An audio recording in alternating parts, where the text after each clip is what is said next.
So hello everyone, last video में हमने question number 6 तक कर लिया था। आगे कंटिन्यू करते हैं। क्वेश्चन नंबर 7 गिवन है, if my dict is a dictionary as defined below then which of the following statements will raise an exception. अब मैंने बताया था एक्सेप्शन क्या होता है, एरर। तो हमें एक डिक्शनरी गिवन है और कुछ कोड गिवन है। क्वेश्चन में पूछा है कौन से कोड को रन करने से हमारा एरर आएगा। तो एक एक कर सारे ऑप्शन देखते हैं। फर्स्ट ऑप्शन है माई डिक्ट, जो कि डिक्शनरी का नाम है। डॉट गेट, गेट एक फंक्शन है जो कि की लेके उसकी वैल्यू रिटर्न करा देता है। तो इधर हमने ऑरेंज पास करा, ऑरेंज की वैल्यू क्या है 30, तो इसका आउटपुट क्या आ जाएगा 30। मतलब ये कोड तो एकदम सही है। सेकेंड ऑप्शन देखते हैं, print my dict apple banana. यार डिक्शनरी में अब देखो इसने की पास करी है एप्पल बनाना एक साथ, पर हमारी डिक्शनरी में एप्पल की वैल्यू अलग है, बनाना की वैल्यू अलग है। तो इसमें एरर आएगा क्योंकि कभी भी दो की एक साथ नहीं है जो हमें डिक्शनरी गिवन है, मतलब रन ही नहीं होगा। थर्ड ऑप्शन देखते हैं, my dict apple equals to 20। Dictionary का नाम है माई डिक्ट, इसने बोला है डिक्शनरी में जाओ एप्पल ढूंढो और उसकी वैल्यू 20 कर दो। तो पहले हमारी डिक्शनरी में एप्पल की वैल्यू 10 थी, अब इस कोड को जब रन करेंगे तो एप्पल की वैल्यू क्या हो जाएगी 20।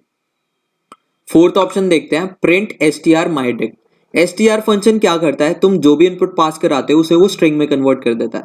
तो हम इसे डिक्शनरी पास करा रहे हैं, तो ये डिक्शनरी को किस में कन्वर्ट कर देगा, एक स्ट्रिंग में। मतलब ये कोड भी सही है। अब क्वेश्चन में पूछा था किस कोड से एरर आएगा, तो एरर हमारा बस सेकंड ऑप्शन से आया। तो इसका करेक्ट आंसर क्या हो जाएगा, option B. So next question we have is, what does the list dot remove X method do in Python. तो यार एक फंक्शन का नाम है रिमूव, ये क्या करता है। रिमूव फंक्शन हमेशा फर्स्ट अकरेंस हटा देता है। जैसे एक एग्जांपल से समझाऊं तो हमारे पास एक लिस्ट गिवन है जिसके अंदर 1 2 3 2 4 2 गिवन है। अब हमने क्या बोला, लिस्ट 1 में से रिमूव करा दो फर्स्ट अकरेंस ऑफ 2, मतलब जो आ रहा था सबसे फर्स्ट टाइम उसे हटा दो, फिर प्रिंट करा दो। तो लिस्ट की वैल्यू क्या चेंज हो जाएगी, इसमें से ये 2 हट जाएगा। तो नई लिस्ट हमारी क्या हो जाएगी 1 3 2 4 2, ये वाला 2 हट चुका है। तो list dot remove, remove function क्या करता है, हमेशा फर्स्ट अकरेंस वैल्यू हटा देता है। So let's see our next question. If a table which has one primary key and two alternate key, how many candidate keys will this table have? Primary की, alternate की, candidate की, सारी keys use होती है किसी भी table में से यूनिक वैल्यू निकालने के लिए। इसे और अच्छे से समझाऊं तो एक एग्जांपल देखो। तो कैंडिडेट कीज वो होती हैं जो टेबल में सबके लिए यूनिक होती हैं, जैसे roll number, Aadhaar number, student ID etcetera. Candidate keys में से ही हम एक की को चूज करते हैं एज अ प्राइमरी की। इसमें हमने प्राइमरी की किसको चूज करा है, CK2 को। CK2 हमारी प्राइमरी की बन गई। अब जितनी भी बची हुई कैंडिडेट कीज हैं वो सारी ऑल्टरनेट कीज बन जाती है। जैसे हमारे पास CK1 CK2 CK3 candidate keys थी, इसमें से CK2 हमने प्राइमरी की बना दी, तो बची कौन सी, CK1 और CK3। तो वो सारी बची हुई कीज कौन सी हो गई, ऑल्टरनेट की।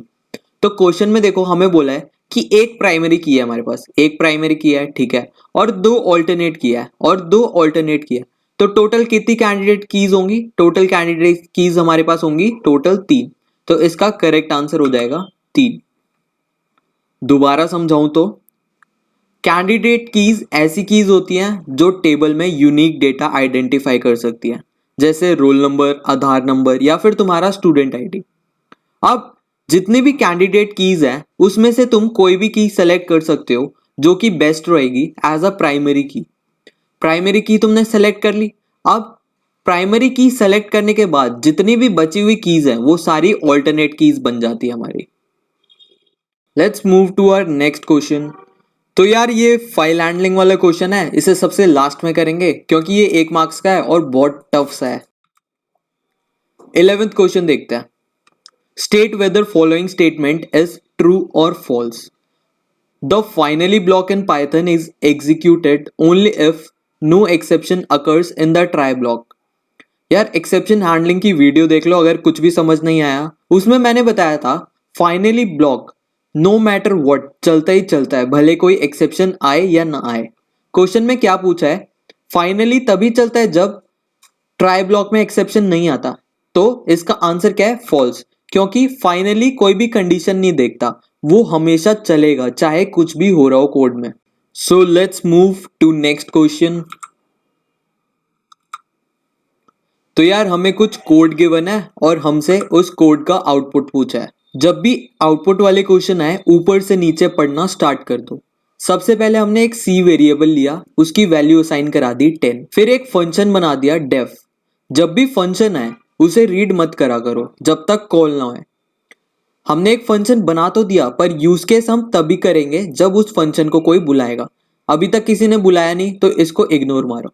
अब नीचे देखो, ऐड ऐड वाला फंक्शन बुला दिया। इधर से हम दोबारा इसके पास चले गए क्योंकि इसने बोला है ऐड फंक्शन को यूज करो।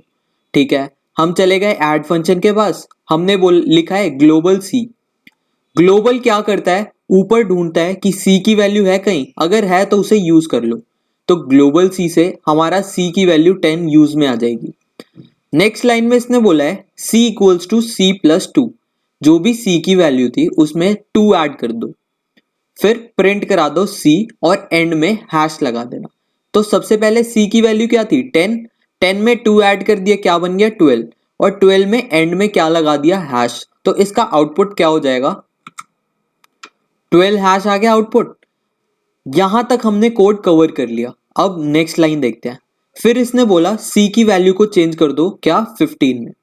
फिर प्रिंट करा दो सी को, 15 को प्रिंट करा दो और एंड में क्या लगा देना? परसेंटेज। तो इसका आउटपुट क्या हो जाएगा? 15 लगा दो, फिर लास्ट में परसेंटेज लगा देना। तो फाइनल आउटपुट क्या है हमारा? 12 हैश 15 परसेंटेज, जो कि सी ऑप्शन से मैच कर रहा है। तो इसका करेक्ट आंसर हो गया सी। आउटपुट वाले क्वेश्चन कभी मत छोड़ना, बहुत इजी है। ध्यान से एक एक लाइन करके पढ़ते रहना। और बस ट्रिकी पार्ट आता है तुम्हारे फंक्शन वाले पार्ट में। जब भी फंक्शन कॉल हो रहा हो तभी ऊपर जाना। Let's move to our next question. Which SQL command can change the degree of an existing relation? Degree क्या होते थे? Number of column. कॉलम जो कि वर्टिकल वाले होते थे। तो अगर हमें कॉलम ऐड या रिमूव करना था तो तुम्हें याद होगा मैंने एक कमांड बताई थी, ऑल्टर टेबल। जब भी कॉलम ऐड करना होता है तो हम लिख देते हैं ऐड कॉलम, कॉलम का नाम। और अगर कॉलम डिलीट करना होता है तो ड्रॉप कॉलम, कॉलम का नाम। तो ऐसी कौन सी कमांड है जिससे हम डिग्री चेंज कर सकते हैं? वो है ऑल्टर टेबल कमांड। अगर कुछ भी समझ नहीं आ रहा तो आई बटन पे क्लिक करो और 10 से 15 मिनट की एसक्यूएल की वीडियो है, वो जाके देख लो। So let's start with our question number 14। Output पूछा है इस क्वेरी का। ये हमें एसक्यूएल क्वेरी गिवन है और इसका आउटपुट पूछा है। आउटपुट वाले क्वेश्चन हमेशा एक एक लाइन करके पढ़ा करो, आराम से हो जाएंगे। और कभी भी छोड़ के मत आना आउटपुट वाले क्वेश्चन, एक एक कर पढ़ते जाओ। सबसे पहले है select star from products where product name like app percentage. कुछ कुछ समझ आ रहा है पढ़ के कि हमें सेलेक्ट करना है प्रोडक्ट टेबल में से जहां पर एक कंडीशन गिवन है प्रोडक्ट का नाम लाइक ऐप परसेंटेज। अब इसे एक एक कर ब्रेक डाउन करते हैं। सबसे पहले सेलेक्ट कमांड। सेलेक्ट क्या करता है? टेबल में से चीजें सेलेक्ट करने में हेल्प करता है। स्टार मतलब जो भी कंडीशन है उस कंडीशन के बेस पे सब कुछ सेलेक्ट कर लो। फ्रॉम और टेबल का नाम एक साथ यूज होता है कि कौन सी टेबल में से तुम्हें सेलेक्ट करना है। उसके बाद वेयर यूज होता है कंडीशन लगाने के लिए, किस बेसिस पे चीजों को सेलेक्ट करना है। कंडीशन हमें गिवन है, प्रोडक्ट नेम पर जाओ, लाइक मतलब ढूंढो वहां पे। क्या ढूंढना है? ऐप परसेंटेज से स्टार्ट होने वाली चीजें। अब परसेंटेज ये क्या होता है? जैसे ए परसेंटेज, इसका मतलब क्या होता है? ए से स्टार्ट होने वाली सब चीज सेलेक्ट कर लो। ए से कुछ भी सेलेक्ट हो रहा हो वो सारी चीजें सेलेक्ट कर लो, पीछे कुछ भी हो उसे फर्क नहीं पड़ता। ठीक है, ये हो गया ए परसेंटेज का मतलब। भैया ठीक है, परसेंटेज ए का मतलब सेम, जैसे आगे कुछ भी हो, A B C D, but पीछे हमेशा ए होना चाहिए। ठीक है, परसेंटेज का मतलब कुछ भी हो, जैसे एक और एग्जांपल RAND, नहीं ये तो गलत एग्जांपल हो जाएगा। तो परसेंटेज का मतलब तुम्हें समझ आ गया होगा। वो करेक्टर होना चाहिए, उस करेक्टर के बाद कुछ भी हो। वो करेक्टर होना चाहिए, उस करेक्टर के पहले कुछ भी हो। तो इसमें हमें कंडीशन क्या गिवन है? ऐप परसेंटेज मतलब ऐप से स्टार्ट तो हो रहा हो और पीछे कुछ भी उसे फर्क नहीं पड़ता। तो चारों ऑप्शन देखते हैं कौन सा सही लगता है हमें। पहला ऑप्शन है detail of all product whose name start with app, मतलब ऐप से स्टार्ट होने वाले सारे प्रोडक्ट, यही ऑप्शन सही है। सेकंड ऑप्शन भी देख लेते हैं, detail of all product whose name end with app, क्योंकि परसेंटेज साइन पीछे है, पीछे का मतलब मैंने क्या बताया था, पीछे कुछ भी हो, इसने पर कंडीशन लिख दी एंड विथ ऐप, क्या ऐप से खत्म हो रहा हो, नहीं ना, ऐप से तो स्टार्ट हो रहा है, इसलिए ये ऑप्शन गलत है। और डी ऑप्शन भी गलत है क्योंकि उसमें भी सेम कंडीशन है। सी ऑप्शन देखते हैं, names of all product whose name start with app, भैया सी तो सही लग रहा है, थोड़ी खिचड़ी हो गई, इरेज करना दो।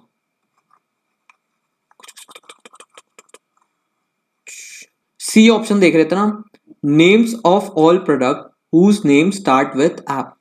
अब देखो क्योंकि हमने इधर स्टार यूज करा है, स्टार मतलब सब कुछ, बट ऑप्शन में गिवन है क्या बस नाम सेलेक्ट करना है, नहीं, हमें तो सब कुछ सेलेक्ट करना है ना, डिटेल्स ऑफ ऑल, हर चीज सेलेक्ट करनी है, इसलिए ए ऑप्शन ज्यादा बेटर है सी के अकॉर्डिंग। तो इसका करेक्ट आंसर क्या हो गया, ए ऑप्शन। तो यार नेक्स्ट क्वेश्चन देखते हैं 15th, in which data type the value stored is padded with spaces. ठीक है, ये एसक्यूएल के डेटा टाइप्स है। ऊपर आई बटन पे देखो वीडियो आ रही होगी, अगर तुम्हें कुछ भी समझ नहीं आएगा तो वो वीडियो देख लेना। सबसे पहले डेट यूज होती है डेटा साइन करने के लिए, फ्लोट यूज होती है डेसिमल वैल्यूज रिजर्व करने के लिए। अब देखते हैं बी और डी। कैर, जैसा कि नाम से पता लग रहा है, कैर यूज होता था हमारा कुछ भी लेटर स्टोर करने के लिए। जैसे हमने कैर 5 डेटा टाइप बना दिया तो इसके अंदर ऐसे करके 5 बॉक्स बन जाएंगे जिसके अंदर तुम डेटा डाल सकते हो। जैसे मेरे पास ए बी सी नेम है तो ए इस बॉक्स में चला जाएगा, बी इसमें चला जाएगा, सी इसमें चला जाएगा, ये फ्री बच गए, कैर रिजर्व करके रखता है।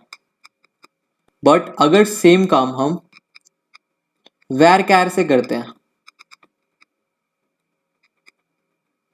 ठीक है, और इसमें अगर ए बी सी यूज हुआ है तो ये खाली डब्बे डिस्ट्रॉय हो जाते हैं, इसमें रिजर्वेशन नहीं होती।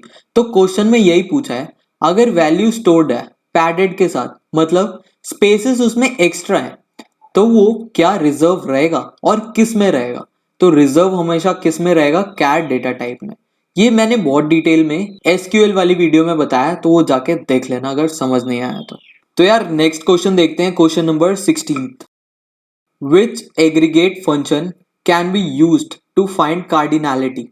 कार्डिनैलिटी क्या होता था, नंबर ऑफ रोज, किसी टेबल में कितनी रोज है हमें किस फंक्शन की हेल्प से पता चलता था, वो है काउंट फंक्शन, ये तो तुम्हें याद ही करना पड़ेगा। Question number 17, which protocol is used to transfer files. अब नाम से पता चल रहा है फाइल ट्रांसफर कौन हेल्प करता था, that is FTP.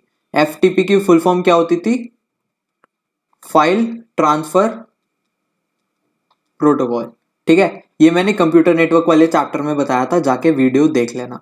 Next 18th question, सारे थ्योरी वाले क्वेश्चन है, which network device is use to connect to networks. दो नेटवर्क, ये नेटवर्क 1 है, ये नेटवर्क 2 है, इसे आपस में हेल्प कौन करता था कनेक्ट करने में, हमारा गेटवे। अगेन कंप्यूटर नेटवर्क्स वाला chapter. Next question number 19th, which switching technique breaks data into smaller packets. किसी बड़े डेटा को स्मॉलर पैकेट्स में कौन कन्वर्ट करता था, किस टाइप की स्विचिंग हमारी, पैकेट स्विचिंग। ऊपर एक दो जितने भी क्वेश्चन करे हैं सारे कंप्यूटर नेटवर्क वाले चैप्टर से। ऊपर आई बटन में वीडियो आई होगी, जाके देख लेना, पूरा थ्योरी बेस्ड चैप्टर है, तुम्हें याद ही करना पड़ेगा। बाकी के क्वेश्चंस हम नेक्स्ट वीडियो में करेंगे, सो स्टे ट्यून्ड।